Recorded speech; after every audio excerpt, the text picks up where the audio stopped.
días de los expresos de vapor.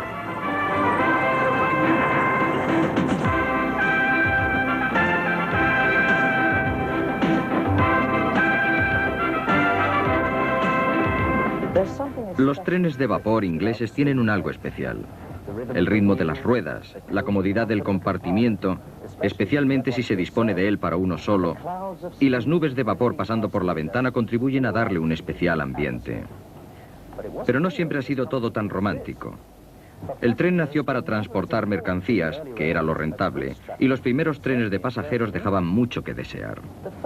El primer ferrocarril rentable, el Stockton and Darlington Railway, empezó en 1825 transportando carbón. Hubo que esperar 5 años a que se inaugurase el primer servicio de pasajeros basado exclusivamente en la tracción a vapor, uniendo Liverpool con Manchester desde el 15 de septiembre de 1830.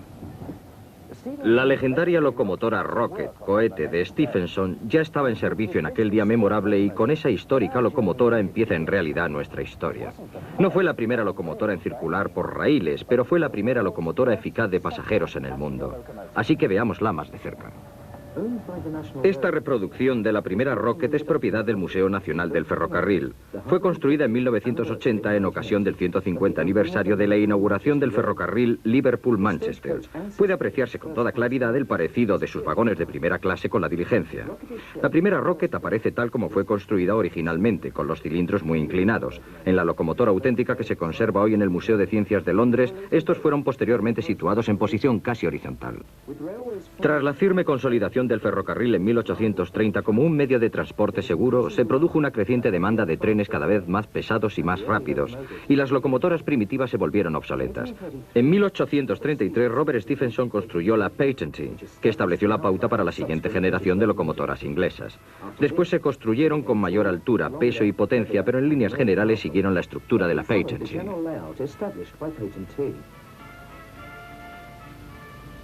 Desgraciadamente hay pocas locomotoras de este periodo que hayan sobrevivido hasta hoy. Sin embargo, un descendiente directo de la Patency es la venerable Lion, León, construida en 1833 bajo el número 57 para la compañía Liverpool-Manchester. La Lion fue vendida a la Junta de Obras del puerto de Mersey en 1859 y utilizada como bomba. Afortunadamente, la locomotora sobrevivió y fue recuperada y restaurada por el Museo de Ciencias de Londres en 1923. La Lion fue incluso la protagonista de algunas películas de largometraje como esta, rodada en 1953. El aumento de peso y de potencia de las locomotoras significaba nuevos desafíos para los ingenieros.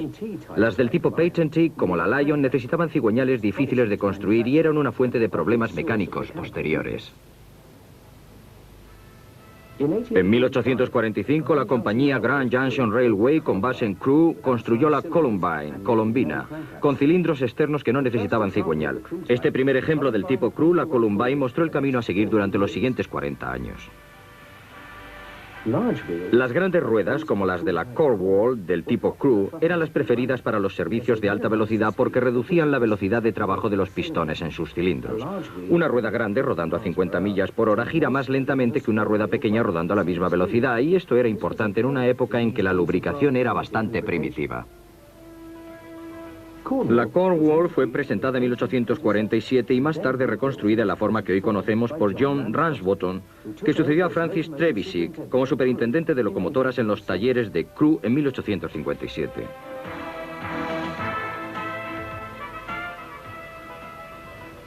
Otra bella locomotora, propiedad del Museo Nacional del Ferrocarril, es la Midland Railway número 158A, construida en 1866. Montaba 4 ruedas motrices y tenía una gran capacidad para trabajos duros. Las 29 locomotoras de esta clase fueron reconstruidas 2 veces durante los años siguientes. La número 158A no fue retirada del servicio activo hasta 1948, tras 82 años de trabajo. Luce el color encarnado típico de la Midland Railway. Hasta 1883 la compañía pintaba sus máquinas siempre de color verde, muy del gusto popular, porque se creía que era el color menos agresivo a la vista humana.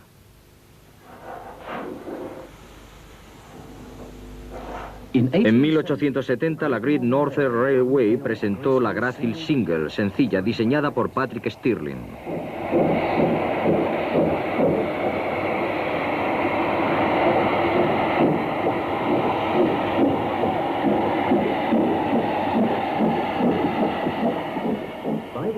Durante los años 1880 esta clase arrastraría los trenes más rápidos del mundo. La número 1 fue retirada y conservada en 1907 tras casi 2,5 millones de kilómetros de servicio, pero su historia no había terminado ahí. En 1938 fue restaurada para ser utilizada en la promoción del nuevo tren Flying Scotsman, el escocés volador, de la London and North Eastern Railway, para ser instalada posteriormente en el Museo del Ferrocarril de York. En 1975 la número 1 ocupó su actual sitio en el Museo Nacional del Ferrocarril, también en York. En 1882 la London, Brighton and South Coastal Railway construyó la Gladstone, diseñada por William Strudley.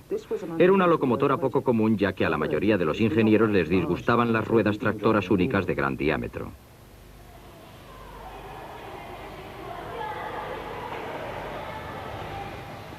Preferían añadir pequeñas ruedas portantes anteriores para suavizar la marcha y dirigir la locomotora suavemente y con seguridad a través de agujas, cruces y curvas.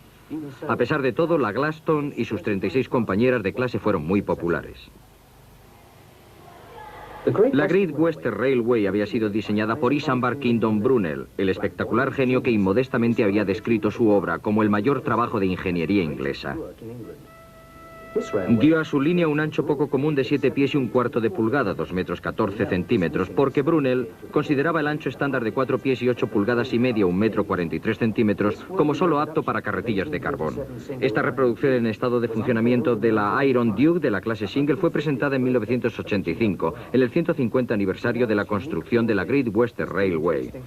El peculiar ancho de vía de Brunel estaba condenado al fracaso y su último tren circuló en 1892. Las locomotoras sobrantes se acumularon en el parque de la factoría de Swindon a la espera de desguace.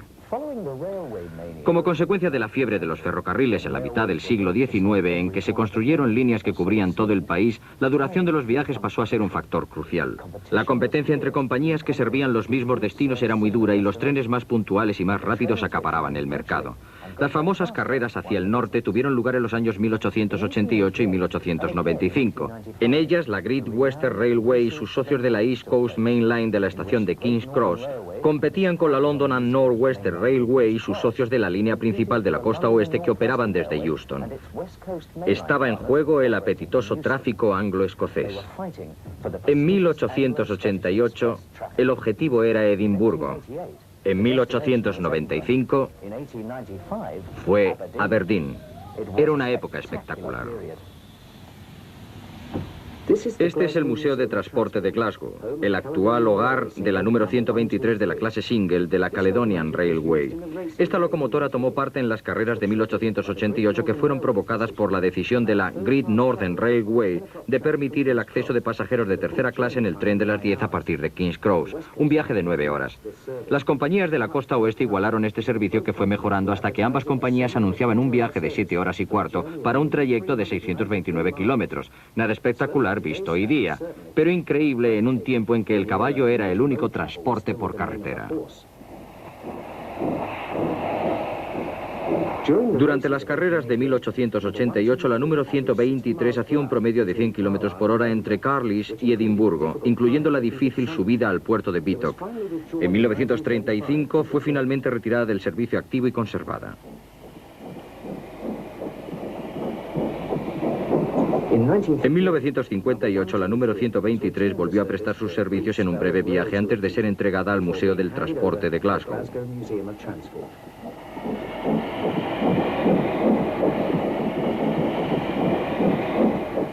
La inauguración del puente Forth Bridge en 1890 redujo el trayecto por la costa este hasta Aberdeen, dando una ventaja de 15 minutos sobre los servicios de la costa oeste, y esto dio pie a las carreras de 1895.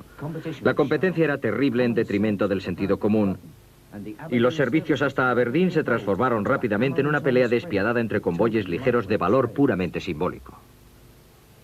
En 1895, la Hardwicke, que entonces solo tenía 3 años, consiguió una velocidad media de 108,2 km por hora en el segmento de línea con fuertes pendientes que va desde Crewe hasta Carlisle. Fue una hazaña de su época. Estos servicios tan rápidos continuaron durante todo el año 1895 y un año más tarde ocurrió la tragedia.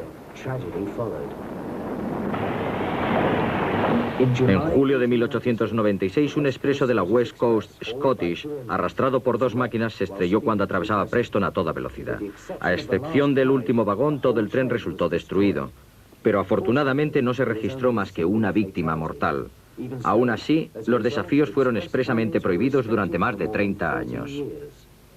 En 1899 la Midland Railway construyó la última de sus locomotoras de eje motriz único de gran diámetro. Era similar a la número 673 que vemos aquí en el Museo Nacional del Ferrocarril, pero ya entonces los días de las locomotoras de ruedas motrices únicas estaban contados, especialmente para arrastrar expresos.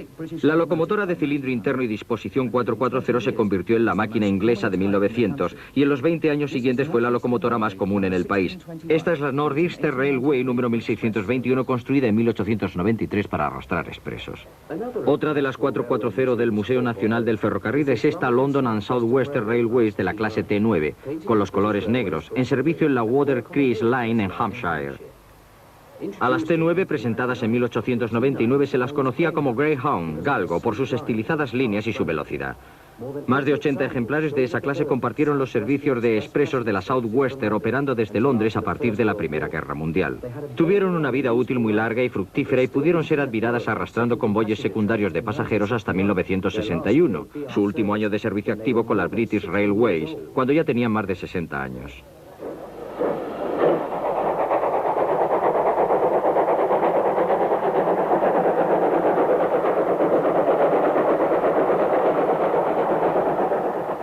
En 1898 la Great Northern Railway construyó la 990, que más tarde sería rebautizada como Henry Oakley en honor del director general de la compañía. Era un tipo de locomotora totalmente nuevo en el país y se conoció con el nombre de Atlantic, ya que la disposición de sus ejes era la adoptada por la Atlantic City Railroad en Estados Unidos.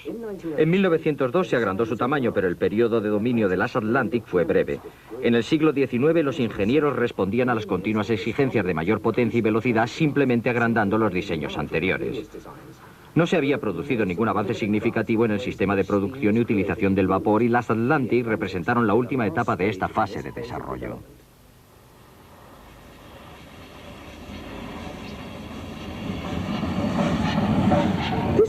Esta es la Compound número 2631 de la Midland, una locomotora pionera construida en 1902 que sería más tarde reconstruida para convertirse en la número 1000.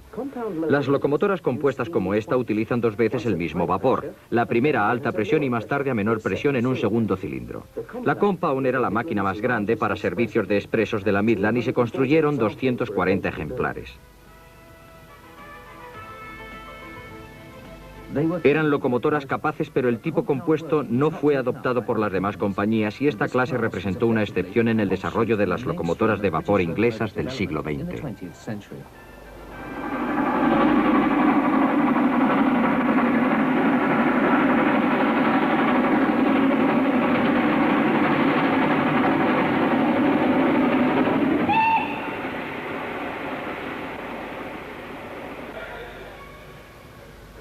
Para observar el siguiente impulso en el desarrollo de la tracción a vapor, debemos volver a la Great Western Railway, cuando el legendario George Jackson Chatsworth fue nombrado ingeniero jefe mecánico en 1902. Durante su primer año en el cargo, Chatsworth construyó la clase City, de la que sobrevive la City of Truro. En mayo de 1904, durante su servicio en los expresos Ocean Mail de Plymouth a Londres, esta locomotora consiguió, al parecer, los 164,6 km por hora. ¿Fue esta la primera vez que una locomotora superaba los 160 km por hora, las míticas 100 millas por hora? Aunque no hay duda de que se alcanzaban velocidades altas en los años 90, parece poco probable que esta locomotora haya traspasado la barrera mágica de las 100 millas por hora. De cualquier manera, y preocupados por la posibilidad de que los pasajeros reaccionasen con miedo a utilizar sus servicios, la Great Western Railway ocultó el hecho. El supuesto récord batido por la City of Truro no se dio a conocer oficialmente hasta 1922. Fue retirada en 1931 y conservada. En 1985 la City of Truro volvió brevemente al servicio activo en ocasión del 150 aniversario de la Great Western Railway.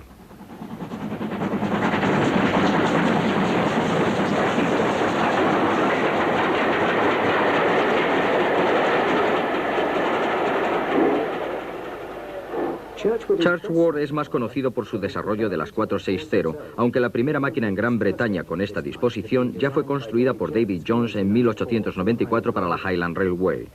La número 103, con los colores amarillo ocre de la Highland Railway, ha sido conservada y puede admirarse en el Museo Nacional del Transporte en Glasgow. Chatsworth construyó su primera 460 en 1902, pero como hombre cauteloso que era, construyó unas cuantas 442 para pruebas comparativas con las locomotoras compuestas francesas. Sin embargo, decidió combinar 6 ruedas tractoras unidas para un máximo de tracción, acopladas a 4 cilindros para un máximo de suavidad.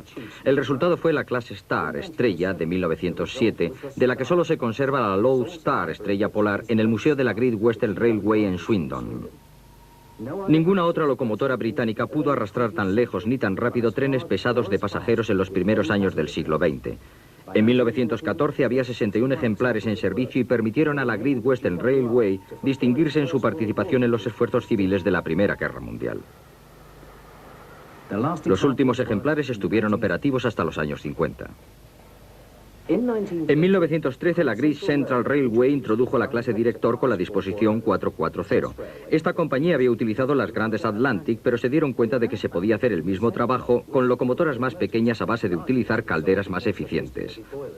La número 506 Butler Henderson es la única superviviente de esta clase.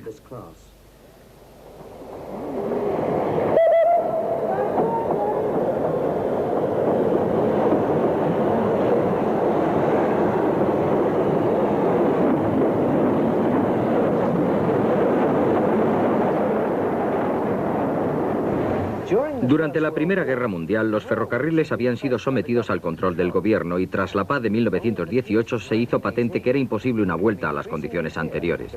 La propuesta del Ministerio de Transporte para la nacionalización del ferrocarril no fructificó y en agosto de 1921 el gobierno devolvió los ferrocarriles a las compañías privadas. En enero de 1923 las 120 compañías independientes se agruparon en 4 grandes consorcios privados: la London Midland and Scottish Railway, la Great Western Railway, la London North Eastern Railway y la Southern Railway. Este agrupamiento dio lugar a compañías de gran tamaño y en 1923 la poderosa London Midland and Scottish Railway era la mayor del mundo en su clase.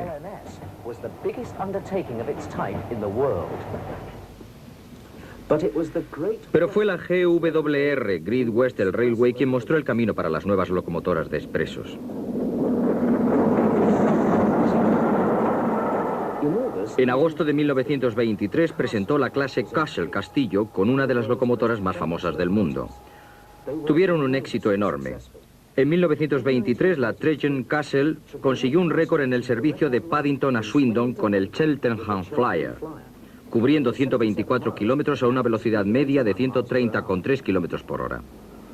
En la LNR, London and North Eastern Railway, las impresionantes Pacific diseñadas por Grizzly, como el Flying Scotsman escocés volador, estuvieron en servicio hasta 1920. Eran locomotoras espectaculares que atraían la atención. Otras tuvieron menos fortuna y la Southern Railway en particular sufría una mala imagen pública. Consciente del éxito de la Great Western Railway en atraer la atención del público, la Southern decidió fabricarse una aureola de gloria. En 1925 se introdujo una nueva clase y sus 74 ejemplares fueron bautizadas con nombres de la leyenda del rey Arturo. La única que se conserva es la Sir Lemuel, que aquí vemos saliendo de la estación de Marylebone en Londres.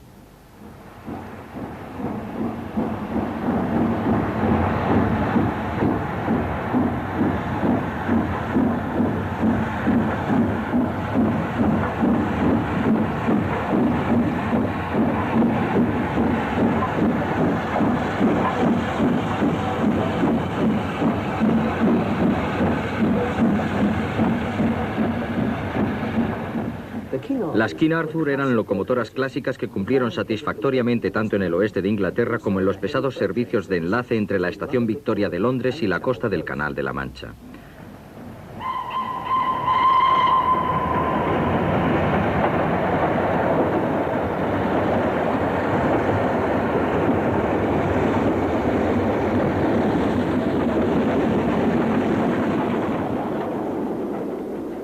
Sin embargo, cuando la Southern anunció sus planes de poner en servicio trenes expresos de 500 toneladas a una velocidad media de 90 kilómetros por hora, se hizo obvia la necesidad de contar con locomotoras más potentes.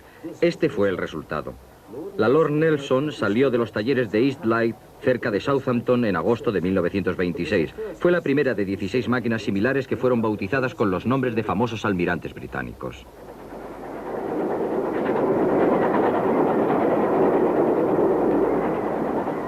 Eran locomotoras que exigían mucho cuidado en su manejo, pero aún así, la clase Lord Nelson fue sin duda capaz de prestar grandes servicios y permaneció en activo arrastrando los expresos pesados de la Southern durante los 16 años siguientes.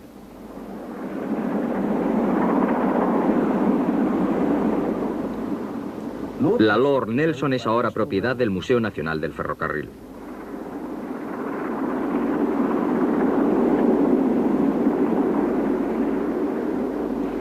En teoría, las Lord Nelson eran en 1926 las locomotoras más potentes del país, algo que la Great Western Railway no podía soportar.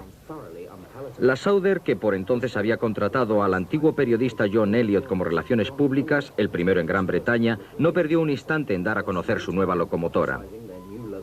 En Paddington estaban consternados. La Great Western Railway no soportaba perder en aquel juego. Decidido a recobrar la iniciativa, el director general de la Great Western Railway, Sir Felix Powell, ordenó al ingeniero jefe Charles Collett recuperar a toda costa los laureles perdidos. Esta locomotora, la número 6000 King George V, fue la primera de su clase, pero tiene un largo historial. En 1926, Collett le dijo a Powell que las Castles habían sido construidas apurando el límite de 20 toneladas por eje impuesto por los ingenieros de caminos de la Great Western Railway, así que no se podían construir locomotoras más pesadas. Powell se enfureció. El siguiente en ser llamado a capítulo fue el jefe de ingeniería civil de la compañía J.C. Lloyd. Este admitió muy incómodo que todos los puentes de los últimos 22 años habían sido construidos para permitir un peso máximo por eje de 22 toneladas. Pero satisfechos con los márgenes de seguridad así creados, los ingenieros no se habían molestado en informar de ello ni al director general ni al ingeniero jefe. Sin embargo, Powell también se enteró de que solo había que mejorar 4 puentes para que toda la línea oeste alcanzara el mismo peso límite. De repente, una nueva locomotora se ponía al alcance de la compañía. Powell ordenó a Lloyd que se mejorasen inmediatamente los 4 puentes restantes y dio instrucciones a Collett para la construcción de una nueva máquina más potente que la clase Lord Nelson de la Southern, que debería entrar en servicio en el verano de 1927. El plan original de dar a la nueva clase el nombre de catedrales británicas fue desestimado en favor de nombres de monarcas británicos y la clase King fue presentada a finales de junio de 1927. Esta clase fue un gran éxito. Por vez primera, el expreso Cornish Riviera pudo ser arrastrado a través del macizo de Devon por una sola locomotora. Las King eran duras y veloces hasta con los trenes de 500 toneladas, consiguiendo velocidades de crucero de más de 110 kilómetros por hora durante largos trechos. Fueron las soberanas del servicio de expresos durante más de 30 años.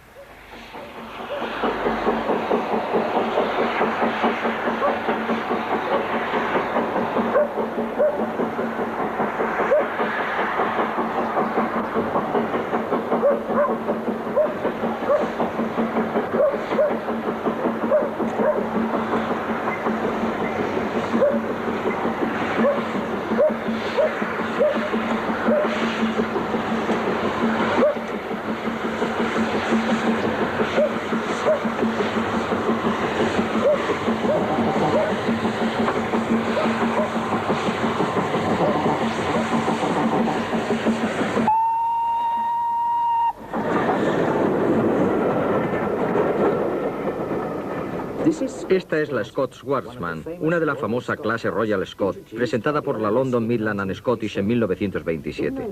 En 1926, una locomotora de la clase Castle, prestada por la Great Western Railway, tuvo una actuación tan impresionante sobre las líneas de la London Midland and Scottish que se intentó bien comprar unas 50 locomotoras de esta clase o bien unas copias de los diseños. La London Midland and Scottish necesitaba urgentemente potencia para sus expresos. La Great Western Railway se negó a ello, pero la Southern se mostró más generosa y se envió un juego de los planos de la Lord Nelson a Crewe. La London Midland and Scottish produjo un diseño adaptado a sus necesidades particulares y así nacieron las Royal Scots. Esta clase fue reconstruida posteriormente por la London Midland and Scottish, siguiendo su propio estilo con calderas cónicas y tenderes más modernos. A pesar de la aparente superioridad de las grandes locomotoras, las 440 tuvieron una reaparición sorpresa en 1930 con la clase School, escuela, de la Southern Railway diseñada por Richard Mansell. Esta es la Stowe, sirviendo en la Bluebell Railway en Sussex. Eran las 440 440 más potentes jamás construidas y fueron bautizadas con los nombres de importantes escuelas británicas. Eran rápidas, fiables y las favoritas de los maquinistas. Permanecieron en servicio hasta principios de los 60.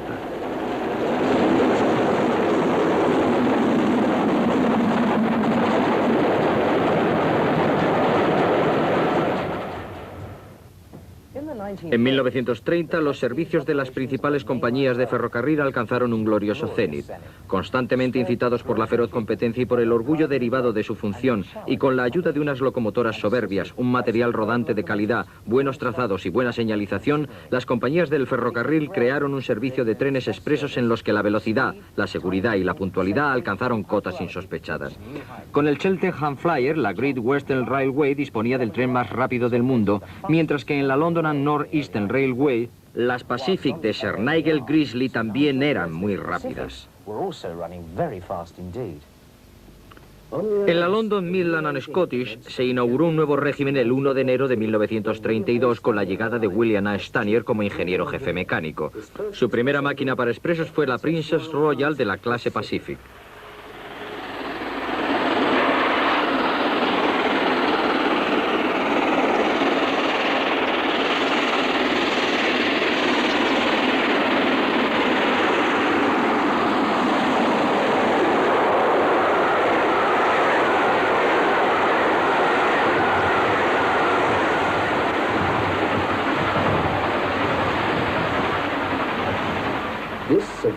Un ejemplar que se conserva de esta clase pionera es el Princesa Elizabeth, al que vemos entre la habitual llovizna en las pendientes de los Peninos, escalando las últimas cotas hasta coronar Ace Giles en la línea de Carlisle a Seattle.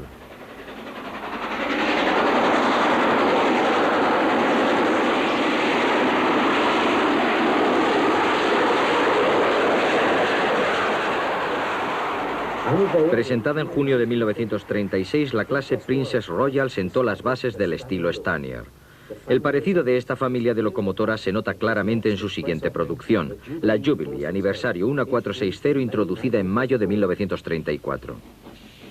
En 1936 ya había 191 ejemplares en servicio y durante los 2 años siguientes fueron bautizados todos en honor de los países del Imperio Británico, en honor de grandes almirantes, sus barcos o sus batallas, de locomotoras pioneras de los primeros tiempos e incluso nombres de condados de Irlanda. La Colour es propiedad actualmente del Museo del Ferrocarril de Birmingham.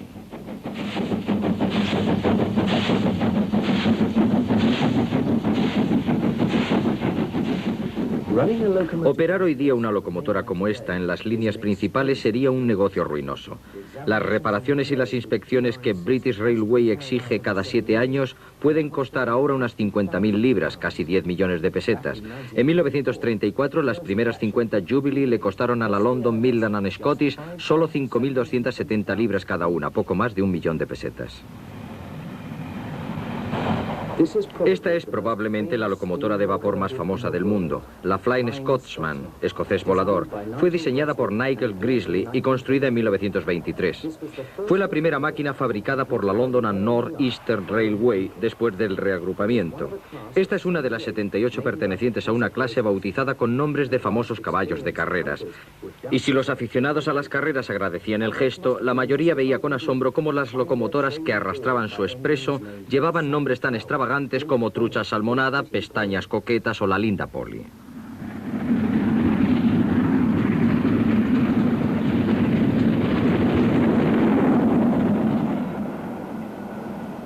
La número 4472 hizo historia el 1 de mayo de 1928 al arrastrar el primer expreso Flying Scotsman sin paradas entre King Cross y Edimburgo, una distancia de más de 627 kilómetros. En 1934 el Flying Scotsman volvió a los titulares al ser la primera locomotora que batió oficialmente el récord de las 100 millas por hora, 160 kilómetros por hora. Tras su retirada del servicio en enero de 1963, la Flying Scotsman fue comprada por el empresario Alan Pegler, que recuperó su pintura verde manzana de la London and North Eastern. La locomotora ha viajado desde entonces por todo el país y sigue en servicio gracias a los cuidados de su dueño actual, el constructor V.H. McAlpine.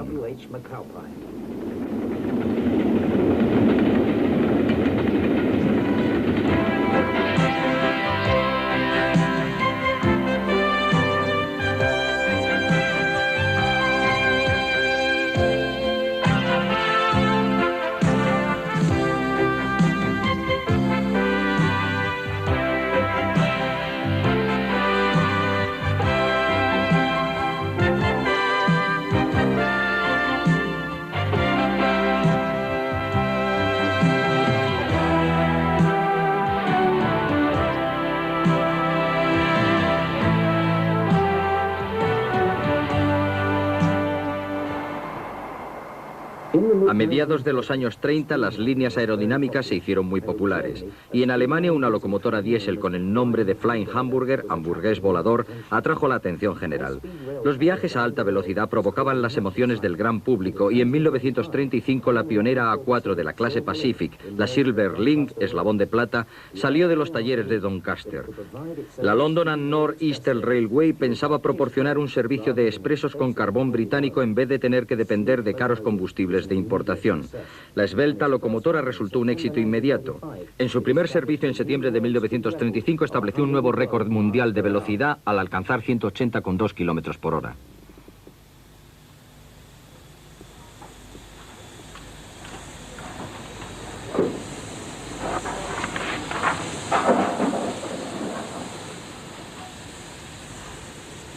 La Mallard se convirtió en la locomotora a vapor más rápida del mundo el 3 de julio de 1938 al alcanzar los 205,95 kilómetros por hora, un récord que permanece imbatido.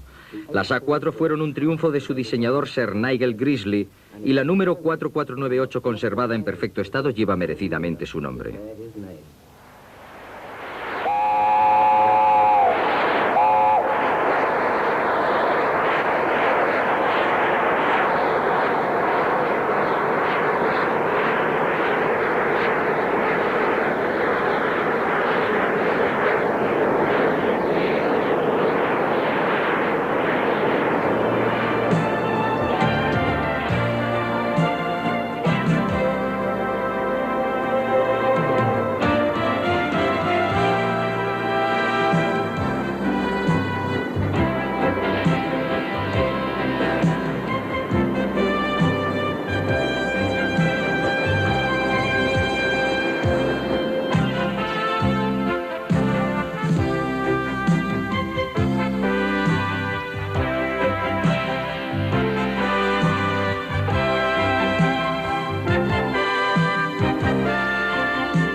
Los años 30 fueron la edad de oro de los ferrocarriles británicos.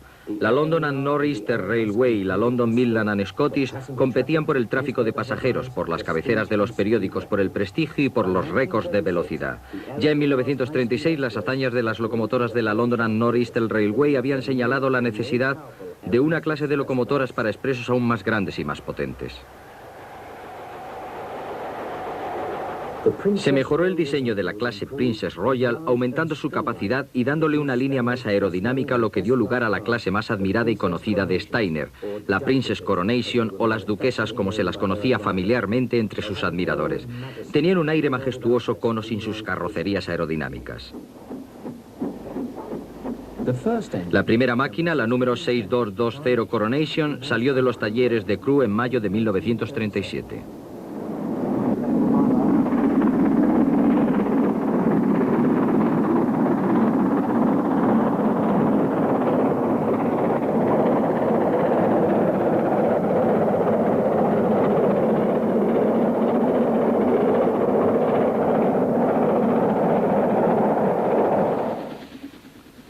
La potencia de estas locomotoras solo estaba limitada por la capacidad del fogonero para mantener bien abastecidos de carbón los más de 15 metros cuadrados de hogar.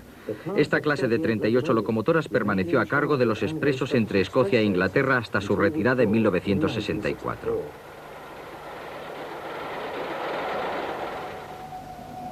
A finales de los 30, los ferrocarriles británicos alcanzaron su punto culminante.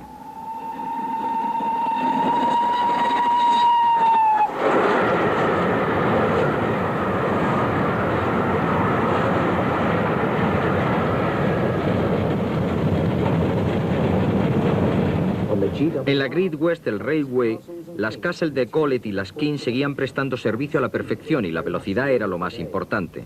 Los periódicos y los noticiarios se interesaban vivamente por ellas y a los maquinistas se les tenía en gran estima.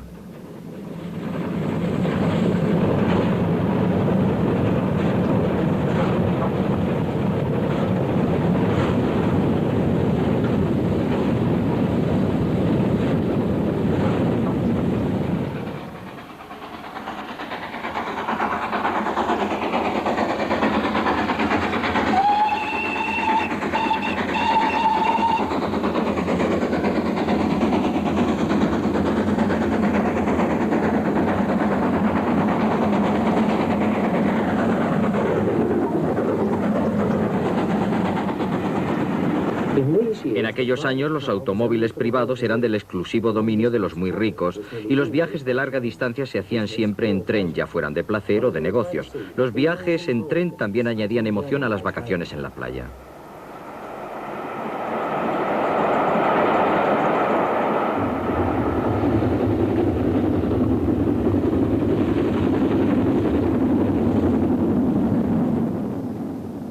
En la Southern Railway, las clases Lord Nelson y King Arthur marcaban la pauta y todo parecía prever una fase espectacular en el desarrollo de las máquinas de vapor, pero no fue así.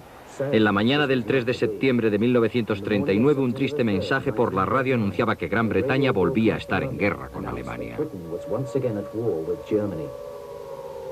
Sorprendentemente, una nueva locomotora fue presentada por la Southern Railway en marzo de 1941, mientras Inglaterra pasaba los momentos de mayor peligro.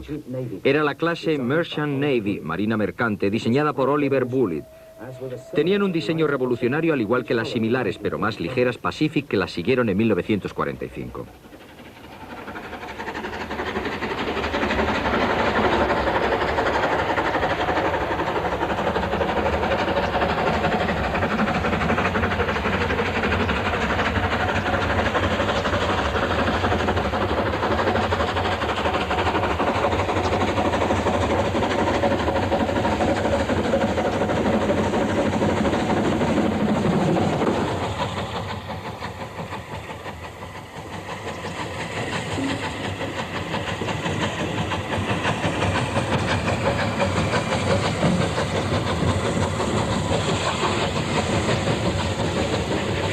Las Pacific tenían unos paneles laterales que Bullitt describía como aerodinámicos y diseñados para poder pasar por plantas de lavado mecanizadas. Las calderas y los fogones podían utilizar carbones de baja calidad y la caja de válvulas por cadena iba sumergida en un baño de aceite con la idea de minimizar el trabajo de mantenimiento y reparaciones.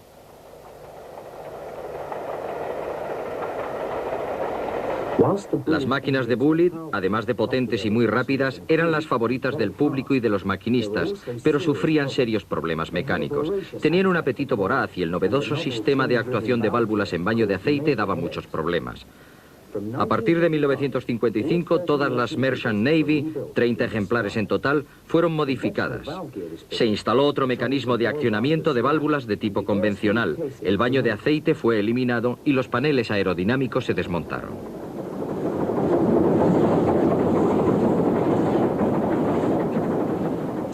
60 de las 100 Light Pacific, versión ligera, fueron modificadas de manera similar. Muchos maquinistas las preferían en su estado original, pero los costos operativos de las locomotoras modificadas eran sensiblemente menores. Prestaron servicio en British Railway con distinción y estilo hasta el fin de la tracción a vapor en la región sur en 1967. Las Pacific de Bullitt, sucias y descuidadas, siguieron ofreciendo velocidades de más de 160 km por hora hasta sus últimos días, lo que dice mucho de su calidad.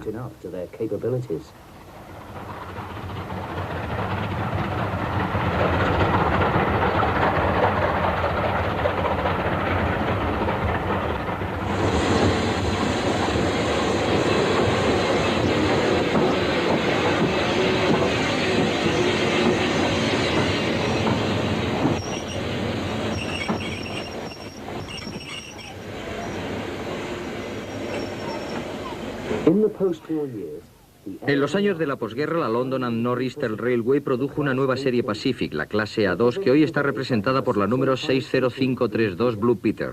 Pero el ímpetu de los años 30 había desaparecido y a las 4 grandes compañías ferroviarias se les estaba acabando su época. Desgraciadamente, la de la clase West Country de Bullitt, como la Tau Valley que arrastra nuestro tren, fueron una de las últimas clases de locomotoras para expresos diseñadas por compañías privadas. La guerra había dejado a las 4 grandes en un estado financiero lamentable y no había esperanza ninguna de poder invertir los billones de libras necesarios para compensar la falta de reparación, mantenimiento e inversiones que habían sufrido durante la guerra. Las compañías estaban simplemente agotadas. La nacionalización no se hizo esperar. La noche del 31 de diciembre de 1947, las Big Four pasaron a la historia y nació la British Railways. Eran tiempos de rumores y de especulaciones. ¿Qué pasaría ahora? ¿Se conservarían las mejores máquinas de las compañías privadas o se construirían nuevas locomotoras? Finalmente se anunció que una nueva clase de locomotora, la estándar, sería diseñada tanto para el servicio de pasajeros como el de mercancías. La primera recibió el número 70.000 y fue presentada oficialmente el 30 de enero de 1950. Se la bautizó Britannia como contribución al nuevo sentido de orgullo nacional que barría Inglaterra a comienzos de los años 50. Como todas las Standards, las 55 Britannias que se construyeron en Crewe eran locomotoras simples y robustas, pensadas para facilitar su reparación y mantenimiento. Cumplieron con dignidad, pero no alcanzaron nunca el prestigio de las clases anteriores a la nacionalización. La última Britannia en servicio activo fue la número 70.013, la Oliver Cromwell, que sirvió hasta el año 1968 y que fue más tarde restaurada.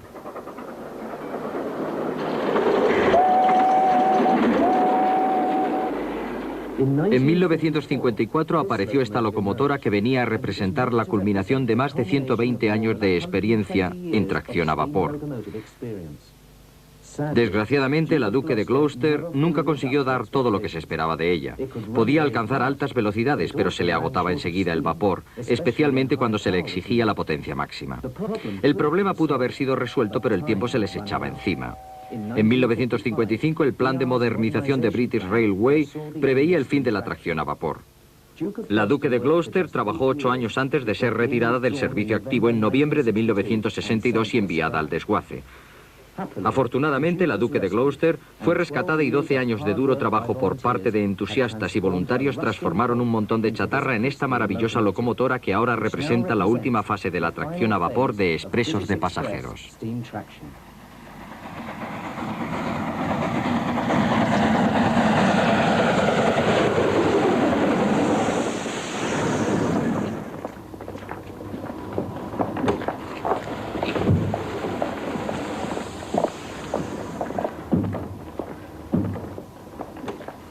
En fin, con esto nuestro histórico viaje llega casi a su fin.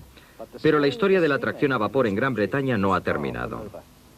Gracias al esfuerzo desinteresado de miles de voluntarios y del personal de nuestras compañías privadas y de nuestros museos, las locomotoras de vapor seguirán sirviendo hasta bien entrado el siglo próximo. Probablemente la más famosa y desde luego la más rápida de las locomotoras de vapor en el mundo es la Mallard A4 Pacific de Chernaigel Grizzly. Su caldera ha vuelto a funcionar gracias al Museo Nacional del Ferrocarril a tiempo para tomar parte en el 50 aniversario de su propio récord de los 205,95 km por hora, el 3 de julio de 1938. Los gloriosos días de las locomotoras a vapor siguen vivos.